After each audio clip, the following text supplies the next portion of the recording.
ബൈബിളിലെ യേശു ശരിക്കും ഒരു ചരിത്ര പുരുഷനാണോ അതോ ഒരു മിത്തിക്കൽ കഥാപാത്രമാണോ? ശരിക്കും യേശുവിനെ പറ്റി ഒരു ഡിബേറ്റ് ഉണ്ടാകുമ്പോൾ പല ആൾക്കാരും പറയുന്നതാണ് യേശുവിനെ പറ്റി ഹിസ്റ്ററിയിൽ എഴുതിയിട്ടുണ്ട്. യേശുവിനെ പറ്റി ചരിത്രത്തിൽ ശരിക്കും പറഞ്ഞിട്ടുള്ളത് എന്താണ്?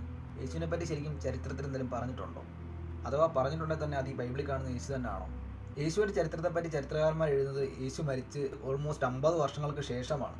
നമ്മളിപ്പോൾ 1940 മരിച്ച ഒരാളെ പറ്റി എഴുതുന്ന പോലെ ഇരിക്കും. ഇപ്പോൾ ഒരു പരിധി വരെ അത് എഴുതാൻ സാധിക്കും. പക്ഷേ അന്നത്തെ കാലത്ത് അങ്ങനെയല്ല. ബൈബിൾ അനുസരിച്ച് യേശുവിൻ്റെ ജനനം 6 to 4 BC ഇടയ്ക്കാണ്. യേശുവിൻ്റെ ഒരു കന്യകാ ജനനമാണെന്നാണ് ബൈബിളിൽ പറയുന്നത്. ഈ കന്യകാ ജനനത്തെ പറ്റി നമുക്ക് സെപ്പറേറ്റ് വീഡിയോ ചെയ്യാം. യേശുവിൻ്റെ ചരിത്രം പഠിച്ചാൽ അത് ഏറെ നടക്കുന്നത് ഇസ്രായേൽ, ഈജിപ്റ്റ്, ലെബനോൺ, ജോർദാൻ എന്നീ പ്രദേശങ്ങളിലാണ്. പക്ഷേ ഈ പ്രദേശങ്ങളുടെ ചരിത്രത്തിലെങ്ങും യേശുവിനെ പറ്റി പരാമർശിക്കുന്നില്ല. യേശുവിനെ പറ്റി ആദ്യമായിട്ട് ഒരാൾ എഴുതുന്നത് അപ്പോസ്തലനായ പൗലോസാണ്. പുള്ളി യേശുവിനെ പറ്റി എഴുതുന്നത് യേശു മരിച്ച് 20 വർഷങ്ങൾക്ക് ശേഷം. അതായത് 2006 മരിച്ച ഒരാളെ പറ്റി ഇപ്പോൾ നമ്മൾ എഴുതുന്ന പോലെ ഇരിക്കും.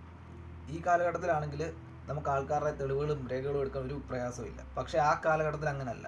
20 വർഷം ഗ്യാപ്പ് എന്ന് പറയുന്ന ആ കാലത്ത് വലിയൊരു ഗ്യാപ്പ് തന്നെ. അപ്പോൾ ഈ പറയുന്ന പൗലോസിന് യേശുവിനെ പറ്റി എഴുതാനുള്ള മാർഗ്ഗം എന്ന് പറഞ്ഞാൽ മറ്റുള്ളവരുടെ വായിൽ നിന്ന് വരുന്നത്. ഈ മറ്റുള്ളവരെന്ന് പറയുമ്പോൾ അത് ഒട്ടുമിക്ക ആൾക്കാർ യേശുവിൻ്റെ ഫോളോവേഴ്സ് തന്നെ ആയിരിക്കും. അപ്പോൾ ഇവരുടെ കണ്ണിൽ ഉറപ്പായിട്ട് യേശു ഒരു ദൈവപുത്രനാണ്.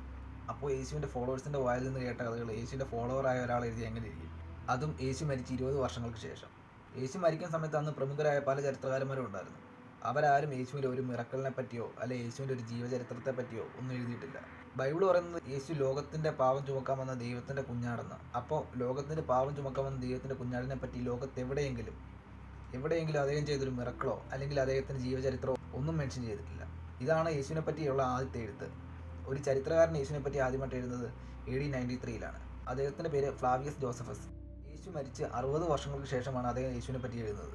അദ്ദേഹം എഴുതിയിരിക്കുന്നത് ഇങ്ങനെയാണ്. അദ്ദേഹത്തിൻ്റെ ബുക്ക് 20 chapter 9 ഇങ്ങനെ എഴുതിയിരിക്കുന്നു: he brought before them the brother of Jesus who was called Christ whose name was James.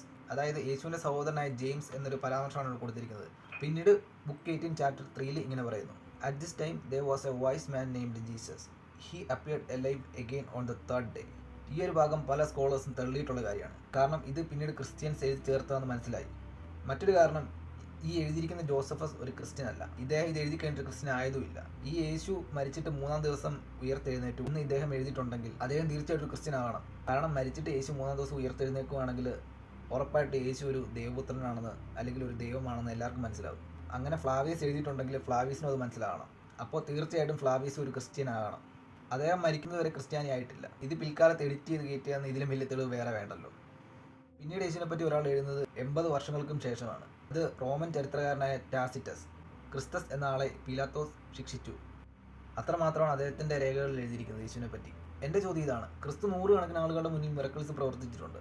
അന്ന് ഈ ലോകത്തുണ്ടായിരുന്ന ഒരു ചരിത്രകാരനും യേശുവിൻ്റെ അത്ഭുതങ്ങളെ പറ്റി എഴുതാത്ത എന്തുകൊണ്ടാണ്? അല്ലെ എഴുതാഞ്ഞത് എന്തുകൊണ്ടാണ്? കാരണം അങ്ങനത്തെ മിറക്കിൾസ് ഒന്നും നടന്നിട്ടില്ല.